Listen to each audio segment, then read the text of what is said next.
Welcome in, everybody, to Fantasy Pros MLB. This is Leading Off Live. It is B. Joey P. Joe P. Zapia. With me, of course, is the Welsh, and it's all of you, the Peanuts, and our Cracker Jacks, live here on our Twitch, twitch.tv/fantasypros. That's the place to be, Monday through Friday, noon Eastern, to join us live. And, of course, you can watch us on demand on the YouTube channel as well. Subscribe there, drop your comments below, and you might win yourself a Cecil Fielder autographed jersey from Pristine Auction. Number 45, Big Daddy Cecil himself. How do you win? Let me remind you, subscribe to the YouTube channel, Fantasy Pros MLB, drop your comments below, and of course, ring the bell till it goes ding for notifications so you never miss a piece of content on the channel. Welsh, good to see you, my friend. We're at 999 followers, one away from 1,000. So if somebody's new for the first time, follow us. Let's go. That's a big mark. Let's go. Let's do that. Let's get that going. Welsh, you got your banana hat on. The other, I think it was last weekend, I was watching the Savannah Bananas were actually on ESPN, I believe, because they don't really believe in sports anymore. So now they're just showing Savannah Banana games. And I found them entertaining and sort of at the same time. That's my feeling about the Bananas. Like, I know some people just love it. They can't get enough of it. Oh, it's the greatest thing ever. I find it trying at times. I actually think it's super funny that you're doing this because I had this moment today. I swear to God, we didn't talk about this. But at this moment today, when I grabbed my hat, and I had this realization that I was before a lot of the kids, because I've had this hat for a while and everyone's super excited about it. It's very trendy, very no one had it. And I had this moment where I was like, I think we might be in a stage where this hat is going to feel like very front runnery, like, oh, you like the bananas? Because the bananas are not, they're not as loved anymore. I had, to quote one of my daughters, I have yucked your yum. Which is a horrible phrase. Please don't yuck any yums. I just yucked your yum. And that is kind of what you did. But I did have this feeling that this hat might now more represent something that people are like, we're done with this. As soon as they started filling football stadiums worth, people are done with the bit and the shtick of jumping and flipping and fire bats and stuff. They do need some new stuff. They got a great logo. I think it's a fad, and I think it's gonna think that people will get sick of it, and then. I mean, I guess you could say it's like the Harlem Globetrotters thing. It lasts forever, but... They're not getting sick of it. They're selling out football stadiums, so it's doing something. Now. But the Globetrotters, like in the 70s and 80s, were like that too. And then eventually it went away. Eventually it just kind of died out. So, everything has its... Except us. We're timeless. That's what we are here. Timeless. Let's get to the baseball. Sorry to yuck your yum. I'm gonna make that a thing on all the shows, football, baseball. I might make a segment in football this year. You know what? Remember that whole we were gonna do merch lined more towards what we do in the show. You can have a Joe. He yucks your yum. I yuck your yum. There we go. 1,000. See, look at that. See that conversation alone that put us over the top. Thank you, Peanuts and Cracker Jacks. Let's start with Junior Caminero today. 4 for 5, 2 ribbies. What a turnaround to the season. Welsh, about 6 weeks ago, we were hearing a lot of negativity about the Junior Caminero. People were losing faith, losing hope. This guy has been absolutely red hot. I mean, we're talking lightning striking everywhere, on fire. He's been so good. And part of I think the big reason why the Rays are where they are right now, over his last 25 games, check this slash out. You ready? 323, 385, 697 with 28 RBI, 25 runs scored in 100 plate appearances. That, my friend, is red hot. Remember when I ruined someone's draft? I personally ruined his draft because I told him to. I forced him. I put him down on the ground and I said, you take Junior Caminero, you get the hell out of here. And I ruined his season. Well, guess what? I'm yucking all over his yum right now. Or I'm yumming over the yuck because Junior Caminero definitely has been awesome. I will say, bring it back a little bit, as far as incredible, the average is still a little stinky. It's 264, 272 expected. He hasn't pulled, and I don't know if this is a good or bad thing. He hasn't done one of those where he hits 350 for a month. But also that might show that he isn't crazy streaky. He's just been consistently 250 to 270 across the board. I will say what's really, really interesting is the quality of contact he's hitting across all different pitch types. Last year, I've talked about run value against pitch types. Last year, he had one true positive run value of what pitches he really saw. I guess he saw some curveballs, but it was four-seam fastballs. This year, sinkers, sliders, and fastballs all have positive run values against. He's making quality contact. And I think that comparison that I think I threw out a little while back, that he's kind of like our new Manny Machado. He's like going to hit for decent average. Yeah, it's a good. I like bases. that. He hits for really good power. He's probably going to. The only reason he's not going to mirror Manny Machado's stats this year because Manny just started to run. But I think and that is his mentor, idol, whatever, is Manny Machado. And I think he mirrors a lot of that fastest bat in baseball, and he's holding it down for better, for worse, without the streaks. He's one of the more prominent power hitters out there right now, 17 homers. Unfortunately for the Rays, Taj Bradley was on the mound in that same game, and 7 runs, 6 of them earned, 6 hits in 1 of the 3rd innings against the Orioles. Gross. Taj Bradley, I think, is a pitcher with talent. If you can't get right with the Rays organization, I feel like that's a big red flag to me going forward in Dynasty Keeper Leagues. I think I don't have any shares this year of Taj Bradley. I had a bunch last year, and I've been a supporter of his, but I think I've seen enough so far this season where I've just seen enough of Taj Bradley. What do you think?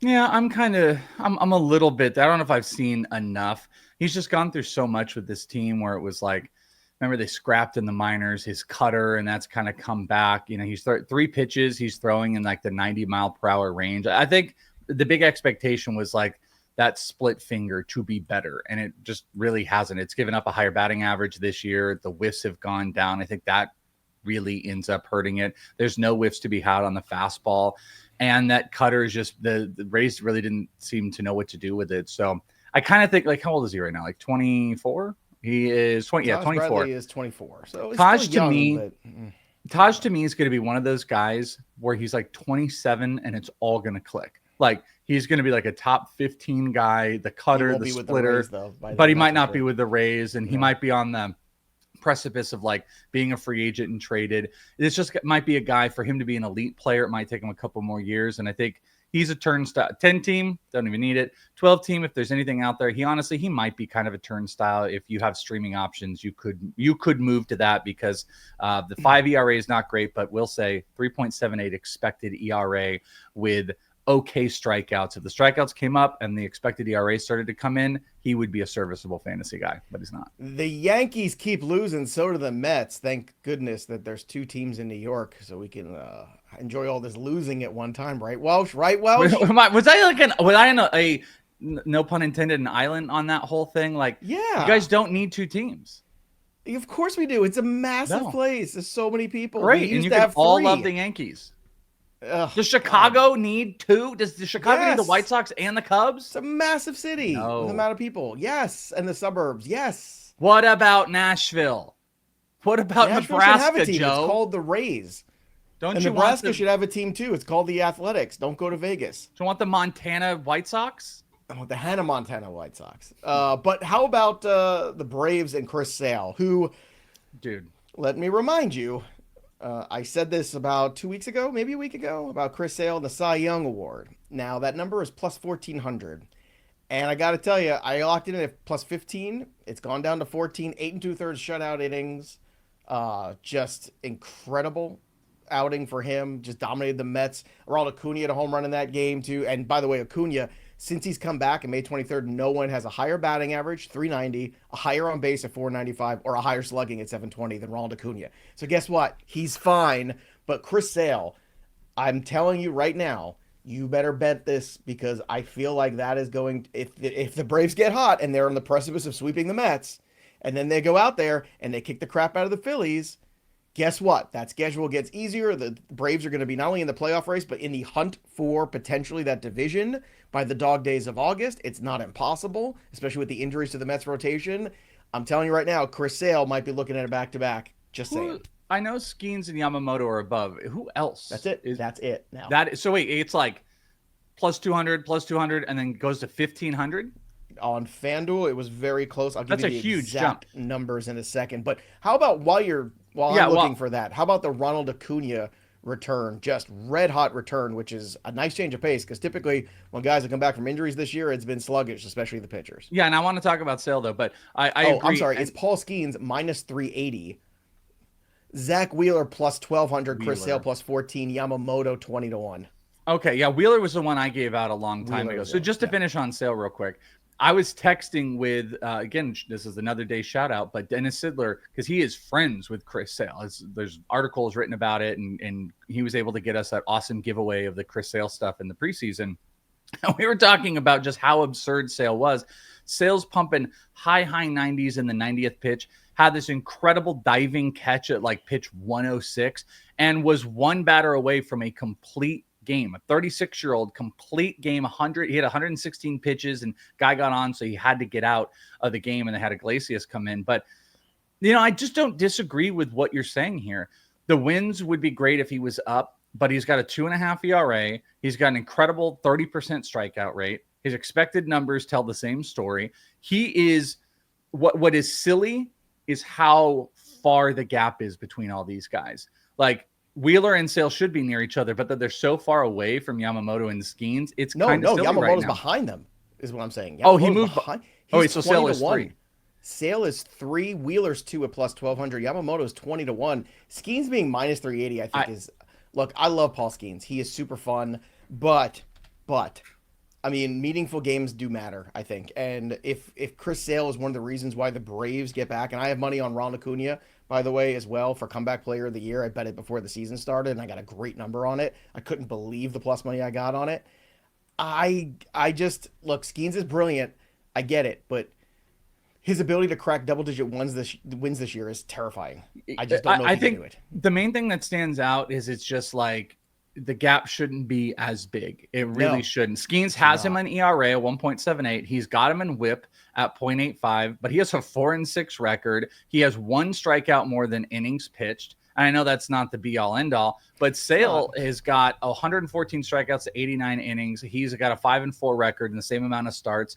He's got a 2.5 ERA. My point is, Sale can be the number 1, but it shouldn't be like minus 300, whatever, blah, blah, blah. It should be closer. It's actually not a bad bet in the biggest win to play our little game here is that buy of Chris Sale at the first of the month was really incredible. But he's been awesome. I trust him, and he's going to be like a big fantasy winner for anyone that got him.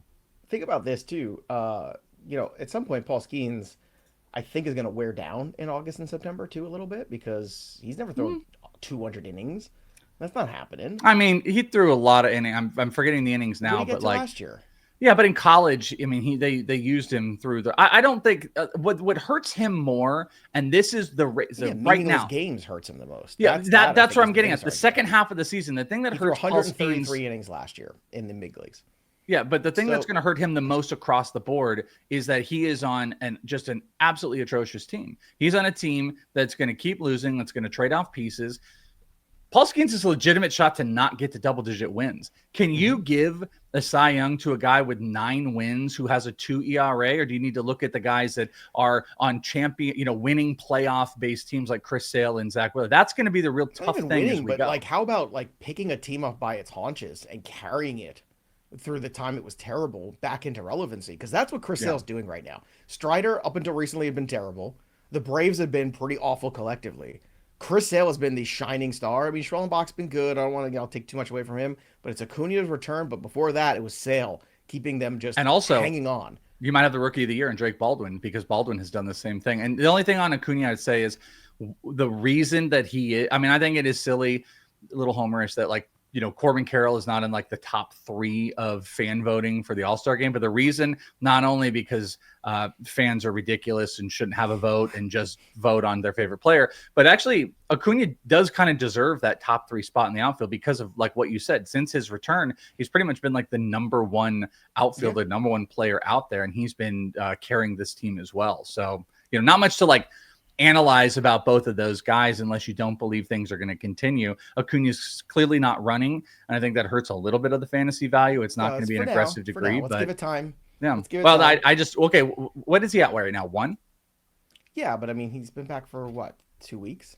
No, I know. So he's got 82 at bats, 99 plate appearances. He has 1 stolen base. Rest of season, or let's just do a full number. Do you think he has? If I set it at 20.5 over under stolen bases, Ronald Acuna this year.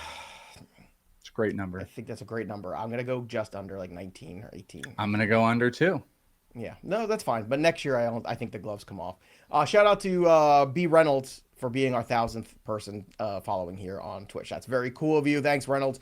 And of course, Last Win Kid just subbed as well. Sub with Prime right now. That's what you want to do. Some other news and notes from yesterday. Ranger Suarez, 4 hits, 1 run, 2 walks, 8 Ks. Cha-ching, we got that run line on the Marlins. And Garrett Crochet, luckily for Welsh and myself, if you watched the live stream yesterday, it was pretty entertaining. Go back and watch it. 1 run, 6 innings, struck out 8 in a win over the Mariners. Welsh and I both have Crochet in Fantasy Pros leagues where we're playing respectively to get into playoffs, and both of us are playing. Welsh is playing the president of Fantasy Pros, and I'm playing our boss of content. So if respectively, we're trying to demolish our bosses that sign our paychecks. So if we're not here next week, then you know that we're in the playoffs. That's basically it. That's 100%. By the way, Barger, well, real quick, really interesting stat. Seth, this is why Seth is an A+ producer. Seth said, so outside of the 2020 COVID year, the last Cy Young Award winner with less than 10 wins, Eric Gagne, 2003. Eric Gagne, reliever, if you forget about that. So still no starting pitcher. I would now be curious, not counting COVID, Seth, see if you can find it, the last starting pitcher that didn't have 10 wins in a season. That would be a really interesting one to find. Who was the 2020 Cy Young winners? Oh my God, it was Trevor Bauer. Yeah, Bauer won it with the Reds, right? Actually, it's not the Reds. Yes, the Reds. It was. Yeah, because he went Reds and then he went to the Dodgers after that.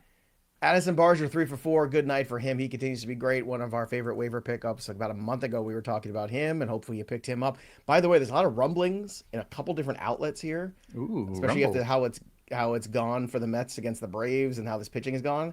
A lot of rumblings about Jacob deGrom, bringing him home, making it right, doing all this stuff. I'm just saying, like, I don't think all right, here's the deal. I give you Francisco Alvarez, Ronnie Mauricio, and McLean. Yep. Jacob deGrom. that first off, they'll never happen. They'll never that is so dramatically too much. Yes, they would say yes instantly. I'm not sure for deGrom that you could get any singular one of those players. Maybe Mauricio, 0.0% chance you could get that for Francisco Alvarez. Maybe you could get McLean Alvarez and somebody is, else. Not endearing himself right now. He is. I know the whole like pitch, calling the different pitch and whatever. The Mets it's can not get just that; deGrom. it's other things too. It's a myriad of issues. But haven't we discussed that like that division is still? I'm not looking at the standings, but isn't that division still within grasp? Everything is within grasp. And that team is built to win. That team is built to win. I think deGrom would be a great trade piece, but I just don't know the Rangers want to do it. Depends on the health of Eovaldi and Molly, though, at this point. Like, that's the thing. It's like, if those guys aren't coming back, then I don't think it is. I mean, the Rangers are 7 games out of first. They're 2 games out of the wild card right now. That's the problem. Too close to wild card.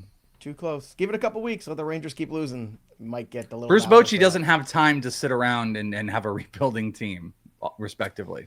No, he does not. But, hey, they just won a World Series. So, I mean, that's fine. Let's do rookie lookies because there's a lot of good stuff here. Cam Smith, again, 2 days in a row making the show. 3 for 4 over the last 2 days. His batting average has jumped from 253 to 276 in 2 days. Nick Kurtz drove in a pair of runs, hit a homer. He was 3 for 4. He's getting hot. Brady House, 2 for 4. We talked about him. Marcelo Mayer hit a home run and walked. I wish he would do other things besides hit home runs, but it's nice to hit home runs. I'm not complaining. Emmett Sheehan, 1 run, 4 innings. We did breakdowns of Sheehan, House, all on the latest waiver wire video pickup. So make sure you watch that video on the YouTube channel. And maybe even most intriguing, Chase Burns, 7 strikeouts, 1 run, 7 innings on Wednesday in AAA. Welsh, Chase Burns is pushing for that rotation sooner than later. So All-Star break, it feels like he might get a shot somewhere after that, don't you think? Yeah, I mean, I talked about it on the live stream that I said this last start he had, which was yesterday, was a good one. And I thought it was 7-7, and looks like it was. I think it's 2 or 3 more starts, and we're gonna like legitimately start wanting to look at Chase Burns in the majors. And I think that lines up, like you said, post All-Star game. Maybe they should even shut him. Maybe get like 1 or 2 starts. You give him a little bit of a break, and then he comes back up. I mean, part of it might end up as the majority of these might be about important about the division. But guess what? The Reds are second in the NL Central. They're 6.5 back. They're tied with the Milwaukee Brewers right now in the division. And from a wild card standpoint, as this is trying to load here, the Reds are a half a game back in the wild card. So guess what? Time to be aggressive, friends. And if you get one of that Green is Chase Burns. And Burns and Lodolo's got, what, 10 quality starts now, I think you got up to all of a sudden? He's been on a little bit of a run. I think I saw Lodolo's a dude. He's been solid. Seth had another good nugget for us. We love the stat nugget. So the last pitcher to throw 100 innings, win less than 10 games, and win the Cy Young was another reliever. Willie Hernandez in 1984 for the Detroit Tigers on their way to a World Series. So again, Jack Morris, Willie Hernandez. That's right. Little Chet Lemon, little Lou Whitaker, sweet Lou Whitaker, Alan Trammell, Kirk Gibson. Fun times in the mid-'80s for Detroit. What a ridiculous name. Chet. All right, let's do some 3 up and 3 down. Let's start with Mitchell Parker. 6 hits, 1 run, 8 Ks for him. But they lost to the Rockies, which is kind of, so if you lose to the worst team in baseball, does that make you the worst team in baseball? Just curious. I don't know. Well, Bryce Elder struck out 15 Rockies and lost 10-1. So no. Just say, all right. Maikel Garcia, 3 for 4 with a 3-run homer. Grant Holmes did, yes. Bo Bichette, 3 for 5 with a dinger. The Downs, Patrick Corbin, 6 hits, 4 runs, 2 walks in 5 innings. Justin Verlander returned, wasn't so great. 4 2/3, 4 runs, 3 earned. It's over for Verlander. I mean, if you're still holding out hope, I think you're just wrong. Would you rather have Emmett Sheehan or Justin Verlander over the next month? I don't need Verlander. Wow, 0 chill from the Welsh on that. I don't need Verlander. Quick. Nope. Wow. Bailey Ober allowed 4 runs, 5 2/3. Bailey Over. Trash for the last. Yeah, it's Bailey Over is his new nickname. Also, want to point out in the ups and downs, just quickly, Maikel Garcia might be the most underrated player in fantasy. I just forget about him. I think everybody just kind of does. And then you look and see what he's put up. 318 average, 8 homers, 15 stolen bases. Just quietly just one of like the most ridiculous fantasy seasons for practically free. And if he lines out, he's projecting to be a 15-30 guy, legitimately might be a 20-30 guy. He is maybe the most underrated player in fantasy. Wait, who is that you were mentioning? Maikel Garcia. Oh, Garcia. That's what I thought you were talking about. Okay. Yeah. Yeah, I honestly, I didn't realize that. And it's on such a bad offense, too. You think with all that. He has held everything up, and the profile looks so great. Doesn't chase, doesn't whiff, hitting the ball harder, 44 than it was last year, barreling it up, getting the ball in the air. He just makes really great decisions. He's pulling the ball in the air more, and he's an aggressive base stealer. If the Royals get hot, it's going to be in part because Maikel Garcia keeps going. So again, 15-30, he just might be absolutely going off. Just so underrated. Well, if you're having trouble holding it up, it could be a sign of low testosterone, a condition affecting about 30% of adult men in America. Kaisertrex is an FDA-approved testosterone replacement therapy designed for men like you. It's not an injection. It's not a gel. It's a twice-daily pill that fits seamlessly into your active lifestyle, helping restore your testosterone to optimal levels. Know your T-score. Get tested today by visiting kaisertrex.com/testing kit. That's KYZATREX.com/testing kit. By prescription only. Kaisertrex is a controlled substance that can be a target of abuse. Don't abuse the Kaisertrex. Kaisertrex is not for use with pregnant women or men with prostate or breast cancer. Safety and efficacy in those younger than 18 is not known. Tell your doctor about any medical conditions or medications you have. Serious side effects could include increased blood pressure, worsening prostate symptoms, increased risk of prostate cancer, blood clots in the legs or lungs, decreased sperm count, liver problems, enlarged or painful breast, breathing problems while you sleep. Common side effects, though, include swelling of the ankles, feet, or body, increased red blood cell count, and increased PSA, prostate-specific antigen levels. PSA is a test used to detect prostate cancer. Report these symptoms immediately to your doctor. Call your doctor today to learn more about Kaisertrex. For questions, more information, visit kaisertrex.com or call 1-833-949-5040. I just realized come August 4th, because August 1st is a Friday, you get to do the Kaisertrex reads. Nope. I've come up with a great use case for AI.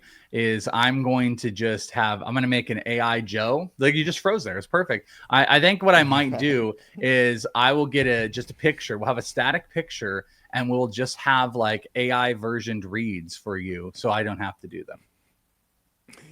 That's the plan. Yeah. Oh, I see what Cousin Donnie did here. Very smooth. Didn't seem hard for you at all. I see what you did there. See you, Donnie. There you go. All right. Let's get to the injuries. Not that many today. Corbin Carroll was removed. He got hit on the hand. X-rays were negative, so that's a good thing. He stayed in the game too. They were freaking out on the broadcast, by the way. They're like, they're down 8-1. Get him out of here. He's the franchise. He decided to stay in. Everything's fine. He's good. Everything's fine. Everything's fine. Just right here. It's like this guy. Everything's fine. No problem here. Sorry. Max Scherzer, 8 strikeouts, 4 1/3 shutout innings in AAA. So maybe you'll see Max Scherzer coming. That's theoretically it could be a huge addition for that Blue Jay rotation, especially because Boughton Francis just went on the IL, right? So it's easy, just slide him right in there. And it's like acquiring a starter, right? Kind of, because they've been keeping pace and they're still relevant at this point, the Blue Jays. So I don't know what Scherzer got left in the tank, but it'll be interesting to see. Michael Probably King, more than Verlander. Is going to be out through the All-Star break. I hate to say I told you so, but I told you so. It's not good. The only thing worse than that is Frankie Montas. He ain't coming back, folks. 5 runs, 5 innings, AAA start. He has been awful. He's given up 8 home runs in his rehab starts. I don't know what's wrong. I don't know what's going on with him, but if the Mets bring him up, that is suicide for this rotation. I think you cut him loose. What do you think, Welsh? If we had a Kaiser Trex read, a great transition because he's coming. Frankie Montas is going to be there whether you like it or not. Doesn't matter any of the bad AAA starts. No. He's going to be in your rotation. He's coming. Christian Javier, remember him? He's going to face live hitters Friday in batting practice. So that's another guy. Maybe you see Christian Javier July 1st, maybe? Not July 1st. August 1st, maybe? Thinking realistically, August 1st. Maybe a stash. September 1st. Maybe never. Maybe never. Who knows? Marcus Stroman, he's still bad. 3 runs, 2 earned at AA. I know I did not go to watch him pitch. You should have gone. It was Somerset. You don't want to make any friends. His brother, by the way. Football last night. We got too much football this week. Yeah, I don't know if Stroman would have been. I don't know if you and Stroman would get along. Only Stroman likes to. Well, Stroman likes to get into the weeds with it. I have this hilarious story we did on ITL 2 years ago with Ariel Cohen, where Marcus Stroman was threatening Ariel Cohen. It's one of the funniest. I remember that. All Marcus Stroman did was send a picture of him shirtless with his pit bulls or something at Ariel, and Ariel took it as a threat. It's it's one of my favorite things of all time. But the side note, his brother Jaden Stroman is at the MLB Combine right now, 2-way player through 96. He's 17-year-old. He might be more of a position player. I think he was shortstop, but he went on the mound and threw 96, 97 with a really good slider. So, we might not have seen the best Stroman in the majors yet. I'm looking at the list here of Cy Young guys. So Jacob deGrom in 2018 was 10-9 with a 1.70 ERA. What incredible! He had He had a WAR of 9.4 that year. Unbelievable. Seth said here, he says, I don't think it's ever been done. No starting pitcher has ever won less than 10 games and gone to win the Cy Young. 10, you found a 10, but there's never been under 10. Well, and Willie Hernandez as a reliever had 10, but again, now to be fair, there's at least 15 more starts. Probably it usually lines to maybe 20. So it's what's the rate? No, he doesn't have 20 starts. Yeah, he has 15 starts on the year. There's usually 30 to 35 on the season. So no. Skeens at best will make 32 starts. He has 15 starts, so that's 17 more starts. So if he needs to win 6 to get to 10, that's a 33 roughly. I'm not doing the math perfectly because that'd be 18 starts. That's roughly a 33% win rate. Steiner math. You got 33% chance. 33% and 82%. Yeah, exactly. Yeah, into mine. That's a 66.6% chance. Roughly 35% winning percentage he has to have through the rest of the season, which is very obtainable. It's the Pirate. So we'll see. He pitches today, by the way. Can we get that clip? That's one of my favorite things. Maybe. I don't know if we can get that. What, put me talking percentages next to Scott Steiner talking about his math? I want Scott Steiner math for the percentage. He's got 17 starts left, and that means 33 and a third of those starts. They got to be quality starts for him to get a win. If they're scoring 25% of the time, 2 or less runs. Oh, so good. Also, bad news. Cole Reagan's shut down from throwing for at least 2 additional weeks before being reevaluated, before you tell them that it's never happening again. It's not coming back. Don't hold your breath. Make plans now. Don't wait. Also, you don't have to wait any longer because it's time for the best bets of the day. With Joey P and the Welsh. All right, so I'm going with San Francisco on the run line, -1.5, plus 122. You got Logan Webb on the mound, also in that Cy Young mix. He's been terrific this year. Going against the Guardians, the Giants have a little juice, little life. That Rafi Devers trade, I love what they've done there. So give me San Francisco there. Webb and Ray at the top of that rotation have been terrific. Spencer Strider over 7.5 Ks, plus 122, plus money on it. That's right, I'm buying in. Let's go. Against the Mets. Mets are sputtering a little bit right now. Atlanta's punching them right in the cojones. And I think the Braves are going to sweep the Mets. You heard it here first, kids. And then give me the Dodgers with Yamamoto against the Padres tonight on the run line, -1.5, -126. So those are my bets of the day. Welsh, what do you have? We are going to go to Christopher Sanchez. Christopher Sanchez up against the Marlins, over 5.5 strikeouts. I'm always in this market. I mean, he definitely has some of those games where, the strikeouts starting to lighten up, but I just love the matchup. I'm surprised this is close to even money. So Chris Sanchez over 5.5 strikeouts. I talked about Drew Rasmussen on the trade video. He has been phenomenal this year. The strikeouts really haven't quite been there. This is a relatively low number. It's a volatile Orioles team, of course. They definitely can get into that strikeout market.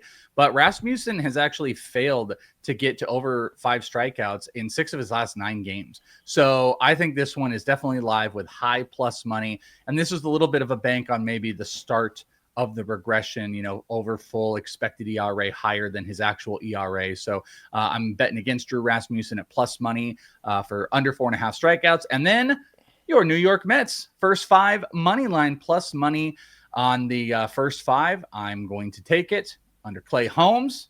Give it to me. Plus money plays Chris Sanchez, Rasmussen, and Mets first 5 money line. Those are my best bets of the day. There you go. Make sure you place your bet over on FanDuel. FantasyPros.com/leading off new customers. You get $5 bet in there. You get $250 in bonus bets if it wins, only on FanDuel with the FantasyPros.com/leading off. And make sure you download the Betting Pros app today. Get the free trial of the 7-day premium tools for free. But again, the Betting Pros tools, the best in the business for all things MLB. NFL season's right around the corner. Lots of incredible opportunities for you to win some cash this year. So use the tools of Betting Pros. There's no tools better out there. It'll make you, even for a novice bettor, if you're just thinking about betting, try the Betting Pros app. I'm telling you, the information right at your fingertips. You sync your sports books for free, and you get to look at the premium tools, but all the regular tools that are just out there too, fantastic. So dip your toes in the water. Let's get to the home run board. We got one today. Yes, we do. Wonky Penguin. Look at Wonky back up at 23. I'm still right outside the board. You and I are tied, I think. I think we're both at 20. We're both at 20. And I feel it today, Welsh. Sammy Sosa jersey still on the line. I'm feeling it. Ronald Acuna plus 450, the knife in the heart of the Mets today. Let's go. Plus 450. At least I can enjoy this game by winning money on Strider and getting on the home run board with Acuna. Welsh, where are you going for your home run call? I'm going off the beaten path a little bit. I want to pick on the Little Baby Ballpark in Sacramento, and I'm going to go on the other side with the A's. Give me Isaac Paredes. Isaac Paredes leading that team in homers. He is a fly ball, pull heavy hitter. This is what he does, and he does it great. And you're going to put it in a Little Baby Ballpark. Isaac Paredes for the homer. Gimme. I thought we were closer. I thought I was at 20. Never mind. Yeah, 19 and 20. Oh my God, 19 and 18. We're still far away. Boo. All right, Ronald, get 2 today. Let's go, Ronald. I gotta get up there. Neither one of us can rent a car. Our homers can't rent a car, is the problem. Not yet. But we can date Leonardo DiCaprio. By the way, why can you legally buy cigarettes at 18? You can legally drink at 21, but you can't rent a car until you're 20. What's the logic? You can drive a car. It has to do with insurance issues of youthful drivers, inexperience. It has to do more with inexperience of driving. But 18-year-olds can get insured on their own cars. They can, just not on your car that you're lending them.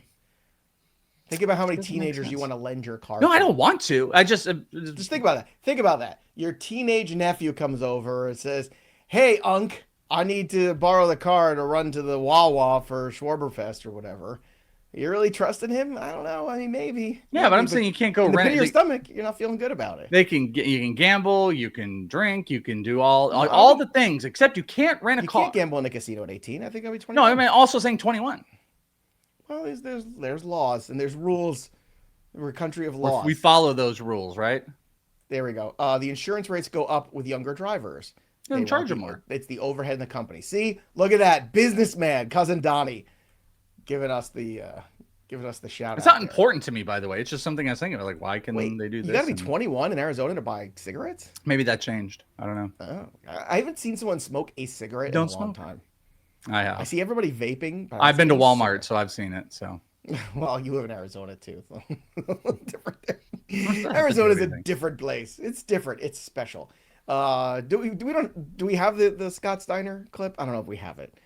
I don't know if they were ready to go. I don't know. If we have it, I'd love to show it. If not, maybe holla if you hear me. It's so funny. It's maybe tomorrow we'll get that. But either way, fun show today. I'll get it tomorrow. Okay, fine. We'll have it tomorrow. And also tomorrow's Friday. We have you Friday, so you want to do some all-star voting? Huh? Oh yeah, so we talked about that, but we need listener participation because the idea is we would both present our all-star. Are we going to do NL, NAL? It's going to take a little while. We would present the all-star, only one at each, right?